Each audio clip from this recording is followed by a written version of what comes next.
ఈ యుగంలో మహాబలి అనే రాక్షసుడు ఉంటాడు. ఇతను ప్రహ్లాదుడి వంశంలో జన్మించి ఉంటాడు. ఇతను చాలా మంచివాడు మరియు గొప్ప విష్ణువు భక్తుడు కూడా. ఇతను మొత్తం 3 లోకాలను కొల్లగొట్టి 3 లోకాలకి రాజు అవుతాడు. ఎంత మంచివాడు అయినా కూడా ఇతను ఒక అసురుడు కదా. ఒక అసురుడు 3 లోకాలని పాలిస్తున్నాడు అని దేవతలకి భయం మొదలవుతుంది. మొత్తం దేవతలందరూ విష్ణువు దగ్గరికి వెళ్లి, ఇలా మీ భక్తుడు 3 లోకాలని పాలిస్తున్నాడు, ఇది లోకనీతి కాదు, మీరు ఇతన్ని ఓడించి 3 లోకాలని అతని పాలన నుండి విడిపించండి స్వామి అని ఎంతగానో వేడుకుంటారు. విష్ణువు కూడా సరే అని వామన అవతారం ఎత్తుతాడు. మహాబలి దగ్గరికి వెళ్లి, మీరు ఈ 3 లోకాలకి రాజు కదా, నాకు కేవలం 3 అడుగుల నేలను నాకు దానం ఇవ్వగలరా అని అడగగా, ఓ అంతేనా, తీసుకోపో అని నవ్వుతూ అంటాడు. అప్పుడు వామనుడు ఒక్కసారిగా అతని శరీరాన్ని పెద్దగా మార్చుకునేస్తాడు. ఆ రూపం పేరు త్రివిక్రముడు.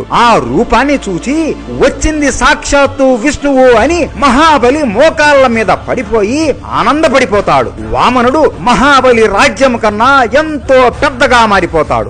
ఆకాశమంత పెద్దగా మారిపోతాడు. ఇంకొంతసేపటికి భూలోకం కన్నా 100 రెట్లు పెద్దగా మారిపోతాడు. అప్పుడు వామనుడు ఒక అడుగు భూమి మీద పెడతాడు, 2వ అడుగు స్వర్గలోకం మీద పెడతాడు, 3వ అడుగు ఎక్కడ పెట్టాలి అని మహాబలితో అనగా, స్వామి నా తల మీద పెట్టండి అని తల వంచుతాడు. వామనుడు ఆ అడుగు మహాబలి తల మీద సరి వేగముగా అడుగు పెడతాడు. అలా వామనుడు అడుగు పెట్టగానే మహాబలి పాతాళ లోకానికి వెళ్లిపోతాడు. అలా మహాబలి అహంకారాన్ని మన వామనుడు తొలగిస్తాడు. ఈ వామనుడి కథ మనం ఓనం పండగ రోజు మరింత వివరంగా తెలుసుకుందాము. ఎప్పుడైతే వామనుడు 2వ అడుగు స్వర్గలోకములో పడినప్పుడు ఆయన కుడికాలు బొటన వేలు నుండి గంగాదేవి జన్మిస్తుంది. అలా గంగా నీరు వామనుడి పాదం నుండి రాగానే బ్రహ్మదేవుడు ఆ నీటిని ఆయన కమండలంలో బంధిస్తాడు. బ్రహ్మదేవుడు ఆయన పూర్తి శక్తి ఉపయోగించి ఆమెకు ఒక అందమైన రూపాన్ని ఇస్తాడు. గంగాదేవి చూడటానికి